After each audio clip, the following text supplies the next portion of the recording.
Morning! It is day 4 of our trip in Norway.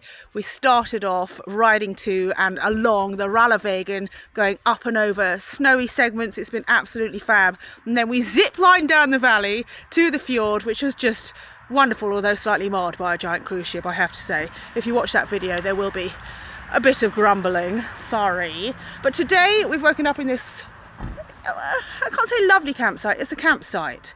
It's right next to a road, which is a shame because Norway is such a wild and untamed place, and here we are with trucks thundering past, but we needed a shower, so whatever. Today we're going to head up and over a mountain. Woohoo!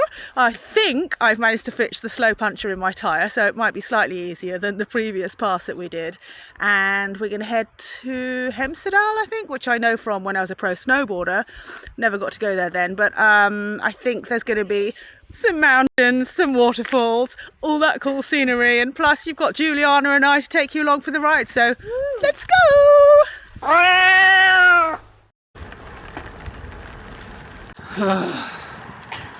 Not quite so smiley now. We tried to set off and every time I switch my Garmin on it freezes and I can't navigate, I can't press ride. So annoyed. Done this more than 10 times. Why? Let's try again. I will never travel anywhere without 2 bike computers now. And also maybe I should get a mount for my phone. This is what I need. So there's your bike computer. Take it off and just got that on the back of her phone. Hooray. Lifesaver. I thought you had to have a separate mount, but no. Okay. So simple. Learning something every day. Mainly to not rely on one means of navigation. Anyway, let's try it again. I've got my headphones in because I'm feeling so grumpy now. I'm just going to listen to a podcast and hopefully I'll cheer up.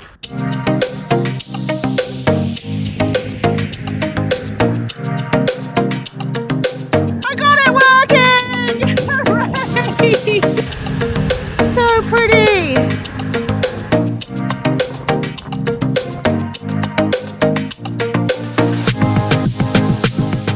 So now we're heading up and over the pass towards Hemsedal. Savage headwind! Ooh. There's Juliana! Hello! Here she comes. Well, we're almost there. 5k, but it's not much climbing.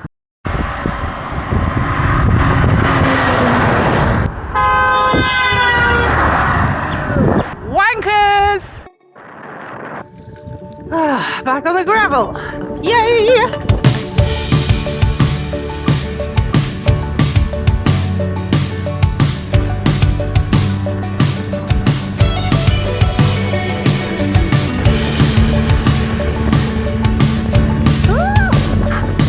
Shit! Oops. I think I might have got a flat tire. Let's have a look. Yes. Oh.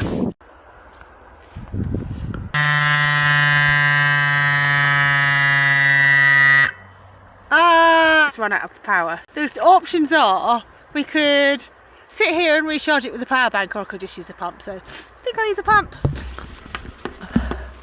We're charging this with a power bank. It's there. Well, it has to work. I think the best thing to do is to ride on it a bit and then try again. It's all going so well. Oh, well, this is different. I'd rather be up here than down there on that road covered in lorries.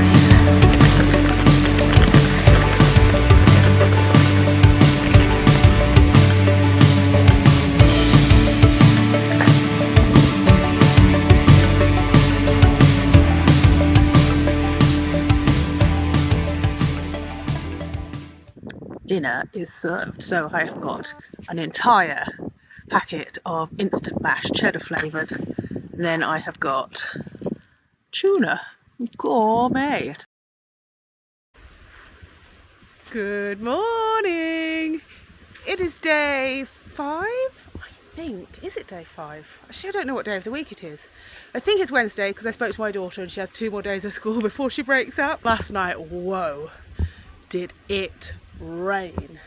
So the owner of the campsite came over, this really nice guy I could hear through the tent wall, and because of the forecast and the rain, he very kindly said we could stay in one of these cabins. He said that one of those was empty and hadn't been booked for the night, so if it got really terrible and we were really wet or cold, we were very welcome to go in there and use the cabin to shelter and sleep. But the problem was, it was so wet. I mean, there's no way we could get out of our tents and over there without making ourselves completely soaked through. So we stayed in our tents and mine did its job, kept me dry, kept me warm and cozy. I actually had a really good night's sleep. The one thing I would always suggest you bring on these trips, well, more than one thing, you're not going to get far if you just bring earplugs, but I was going to say, always bring earplugs. Not because of noisy snorers, but because of rain, wind, waterfalls and stuff like that.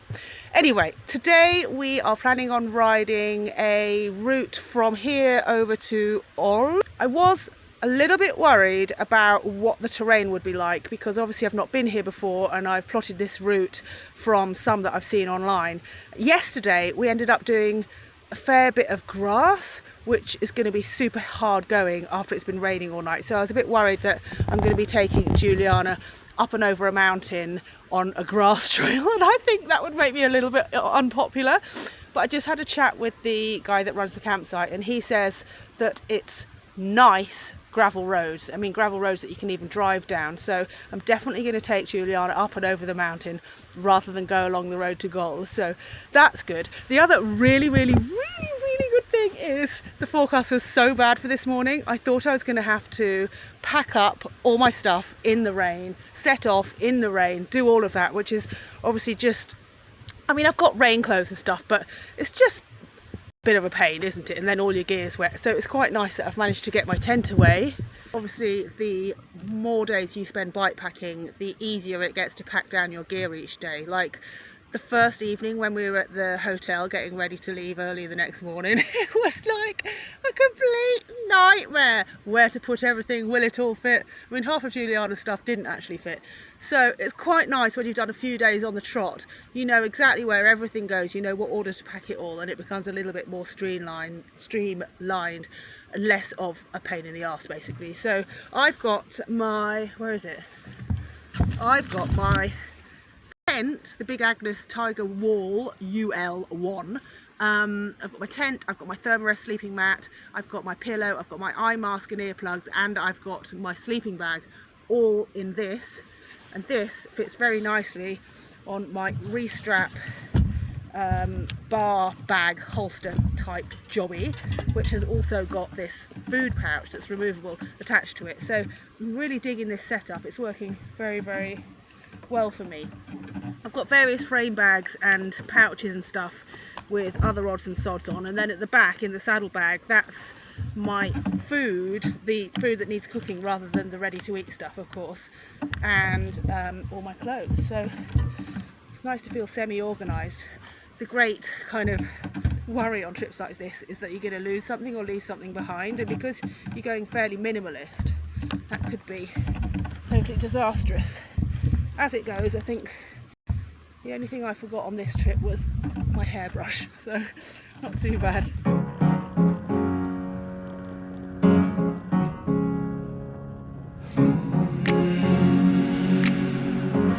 Time for coffee, because I mean we've ridden what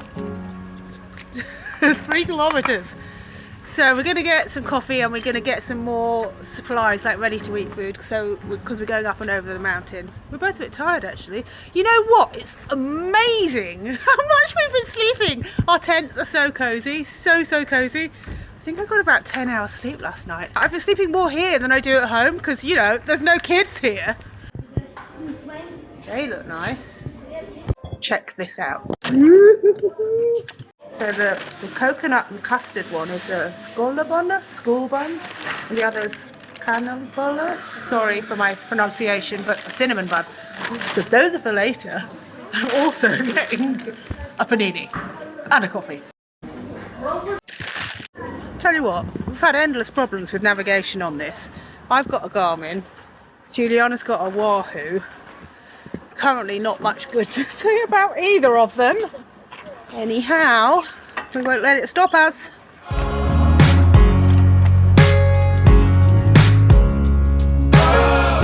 Drying my socks. It's amazing, after all of last night's rain, I've lucked out and got the sunshine. It's actually forecast to be wet all day today, and here we are, enjoying a nice climb up to Hemsedal ski station. Oh, I am dripping. I'm sure we could have wild camped somewhere up here, but hindsight is something else. Got my Garmin working again, hooray! 750 metres to go. It's 14% at the moment. Onto the gravel. I think that's half of today's climbing. Next we go up and over the ridge, which I can see snow on. Check it out! This is lovely. Exactly what I came to Norway for. I didn't really like the King's Road, I believe it's called, yesterday. I mean, it's beautiful, but the way people drove, it was terrifying, and I'm not a scared or underconfident cyclist. It was just, they drove like arseholes. That's the only way I can describe it. So fast and so close. When there are so few cars on the road, it's just really unnecessary. Like, why be like that? No one has priority here, just treat each other with respect. It really kind of spoils it for me, to be honest. So really so joyful about being back out here in the wilderness. Much better. I mean, just look.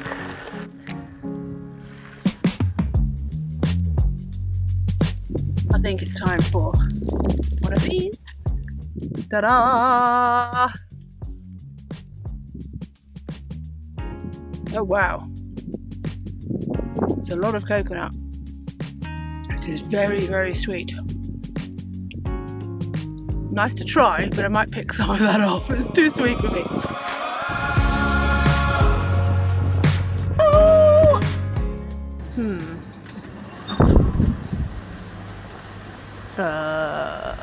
Crikey! Should we find a bar? Do you think it's gonna stop? Rain jacket out. We've officially bailed on camping tonight. It's going to be so wet, and after seeing what that little downpour was like, we're like, well, take shelter. The campsites are actually quite expensive here as well, so sometimes you're like, it's near enough. Well, it's not the same price, but it all adds up. We probably should have done more wild camping. That would have saved money. And finally throw that shower curtain away. Of course, now the weather is fine, now that we've booked somewhere to sleep indoors.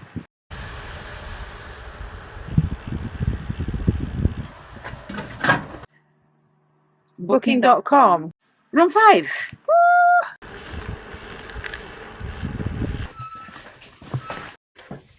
It's definitely got sort of weird summer camp vibe. I think I'm actually more frightened sleeping here than I am in my tent in the wild.